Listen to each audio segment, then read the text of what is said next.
రాష్ట్రంలో మహిళల ఆర్థిక వృద్ధి కోసం సీఎం రేవంత్ రెడ్డి ఆర్థిక శాఖ మంత్రి బట్టి విక్రమార్క ఆధ్వర్యంలో ఎన్నో పథకాలు తీసుకొచ్చామని మంత్రి పొన్నం ప్రభాకర్ అన్నారు.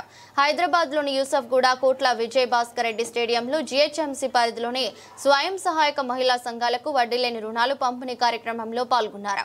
అనంతరం మాట్లాడుతూ ప్రజాపాలన ప్రభుత్వంలో హైదరాబాద్ వ్యాప్తంగా 32,813 సంఘాలకు 41,51,00,000 రూపాయల మేర వడ్డీ లేని రుణాలు మంజూరు చేశామన్నారు. కార్యక్రమంలో మంత్రులు వివేక్ వెంకటస్వామి, సీతక్క, మేయర్ విజయలక్ష్మి, రాజ్యసభ సభ్యులు అనిల్ కుమార్ యాదవ్, ఎమ్మెల్సీ వెంకట్, ఎమ్మెల్యే ఆదినారాయణ పాల్గొన్నారు. అందరూ ఒకసారి గట్టిగా మన గౌరవ ఉప ముఖ్యమంత్రి గారు చెప్పన్నతో స్వాగతం చెప్పాల్సింది కోరుతా ఉన్నా.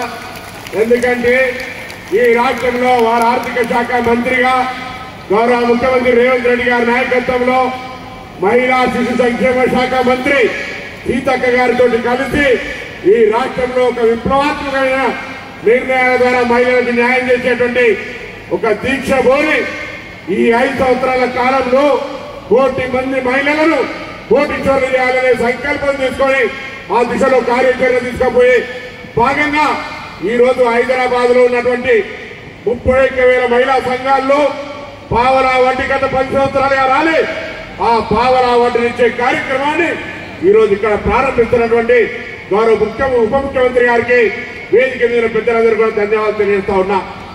ఈ రోజు ధైర్యంగా మహిళలకు మేమున్నామని చెప్పేటువంటి మా నాయకురాలు సోనియా గాంధీ గారి పార్టీగా, కాంగ్రెస్ పార్టీగా ఆనాడు ప్రధానమంత్రి ఇందిరాగాంధీ వారసులంగా ఈరోజు మీ ముందు నిల్చొని మహిళలకు న్యాయం చేయగలుగుతాం.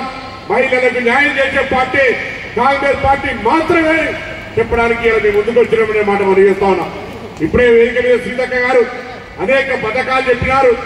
ఇలా మీరు చూస్తా ఉన్నారు ప్రత్యక్షంగా 10 సంవత్సరాలుగా కొత్తగా పెళ్లైనా లేదా కుటుంబ సభ్యులు పెరిగినా రేషన్ కార్డు రానటువంటి పరిస్థితుల్లో ఈ యొక్క నియోజకవర్గంలోనే 41,000 మందికి లబ్ధి జరిగే విధంగా కొత్త రేషన్ కార్డులతో పాటుగా 6 కిలోల సన్న బియ్యాన్ని ఇచ్చే కార్యక్రమం తీసుకున్నాం.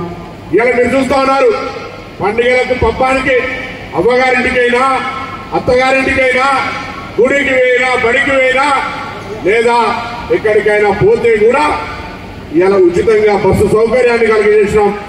252 కోట్ల మంది 7,400 కోట్ల విలువ కలిగిన బస్సు ప్రయాణాన్ని ఉచితంగా ఇచ్చినాం. 200 యూనిట్ల ఉచిత విద్యుత్ ఇస్తా ఉన్నాం.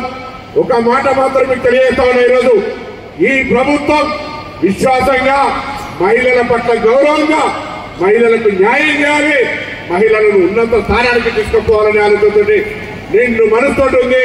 మీ ఆశీర్వచనం కావాలి. మీ ఆశీర్వచనం మా ప్రభుత్వానికి కొండంత బలంగా ఇంకా మీ పట్ల సానుకూల నిర్ణయాలు తీసుకోవడానికి ఉండాలని కోరుకుంటూ మీ అందరికీ మరొక్కసారి హృదయపూర్వకంగా అభినందనలు, ధన్యవాదాలు తెలియజేస్తూ గౌరవ ఉప ముఖ్యమంత్రి పెద్దలు బట్టి